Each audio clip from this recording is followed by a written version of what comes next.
So you've learned how to make shapes, you've learned how to save files, work with different tools. There's a lot of little things that you've learned within this software. We're going to keep building on it. We're going to build larger scale forms of brackets and base plates within QCAD. Good morning and welcome to Capable of Many Things. My name is James, and let's dive right into it by selecting a shape tool. And today our brief is going to be this. We are making a 6" by 6" base plate that is going to have a pipe welded onto the center of it. The pipe OD is going to be about 3 inches. We're going to need to clean out for the center in case there's debris that falls into this pipe. And the bolts that we're using are 1/2" bolts. The customer also wants the corners rounded. And that's all we have. Let's go ahead and build that and talk about a couple of different ways to build that out. So to get started, we start off with our square tool. Here we select 6 by 6, 6 inches wide, 6 inches tall. Now up to this point, we've already done all of the pre-work. We've made sure that our default files are set in inches. So everything that I'm going to be working with in terms of this space is going to be inches. And we have made our 6 by 6 square. We're referencing the bottom left, and we set that here. Great, great, great. All right. Let's go ahead and add our center hole here. We need that clean out in the center. We know that's going to be a center mounted pipe. We're going to right click here, boom, and it pulls me out of that tool. Right click, take a look over here, right click. Pulls me out of that menu. Let's go to our center diameter. Now we know the OD is 3 inches. We want our clean out obviously be smaller. I want to make it a 2-inch clean out in the center of this plate. So center diameter is going to be 2 inches. Go up to here, change that to 2 inches. And because this is a 6" by 6, I have a center point here that's relatively simple to see. I have a small dot. If not, I can always reference off the middle, and here I am in the middle. Now, I know that I have 1/2" bolts that I'm going to be cutting for. I'm going to make it just a hair larger than a 1/2" just to compensate for some of the slop that's necessarily going to happen with some of these bolts. But I'm not just going to set my, let's go 0.51. Now I'm not just going to set this out here. I could actually come over here and set these manually. And I could set them here on these corners, 1, 2, 3, and 4. That is one way I can do that. If I want that 1-inch spacing, this is a 1-inch, this is an inch grid. I can set these 1, 2, 3, 4. And if everything works out in inches, fantastic. I can go ahead and run with it. But the customer didn't necessarily specify bolt distance. From the edge, from a meat of material standpoint, I think 1 inch is perfectly fine. You just want to make sure that you have enough space in case of weldment issues or what have you.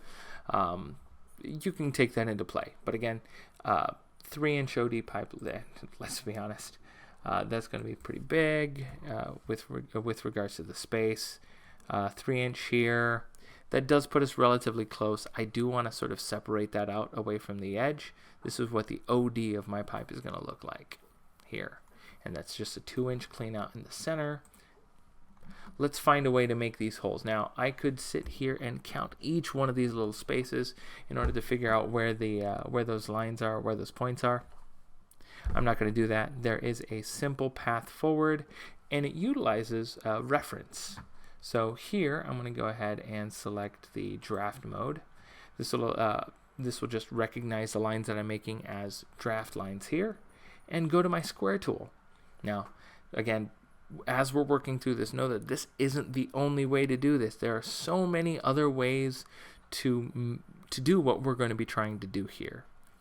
I'm just doing a way that, for me, makes a lot of sense and is relatively simple. We're going to go to our square tool. I'm going to reference the center, the middle. And I only reference the middle because I have access to a middle point that I can reference off of.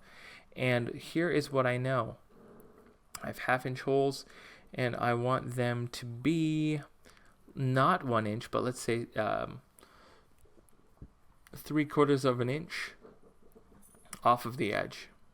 So 3/4 of an inch on either side. That's 1.5 inches total off of the total side here. So I'm going to make this 4.5 inches by 4.5 inches. And with this, I have essentially made a smaller square that I can use the corners to reference where my bolt holes are going to be.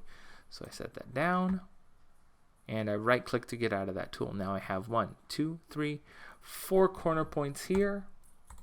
I can now go to my round or my circle tools here and put in my 0.51 inch 1, 2, 3, 4, and those are my 1/2 inch bolt holes that I'm placing into this this cut here. I'm going to right click to get out of it. There's a couple ways we can deal with this line. I'm just going to select it and hit the delete button on my keyboard. 1, 2, 3, and 4. And now we have bolt holes that are 3/4 of an inch off of the edge, and we have our center clean out. There's only one last thing that's within this brief that we need to sort of do, which is go to our special or modification tools, go to our round tool and round off the corners. It's not specified by the customer in this case, but what I am going to do is go ahead and put in 1/4 inch radius. It's just going to break the corners. And just like in the previous video with the tab, we're going to select the line, bring our mouse over to the other line, not on the outside, that's what will happen there, but on the inside of this line, and select. I'm going to do that for every corner. And there we go. Now I have my base plate, 4 bolt holes, and I can get this out the door to the customer. One thing we need to do is save this. Of course, we're going to go File and Save As, and we're going to go with 6 inch base for 3 inch pipe. And save. There we go. We've made a complete part. Thank you for coming along the journey. If you have any questions, feel free to reach out in the comments. We are happy to answer anything. I'm going to have to find a better way to outro on this shit. That's what needs to happen. And that's it. We have made another part that can go out the door to a customer. If you have any questions, feel free to reach out in the comments. If you have suggestions, always down in the comments. Feel free to like, comment, and subscribe to the channel. We're going to keep making videos like this. If you have a request for a specific video, go into the link in the description, and we have a form that you can fill out where you can request videos on a specific use case or what have you. Until next time, have a great day.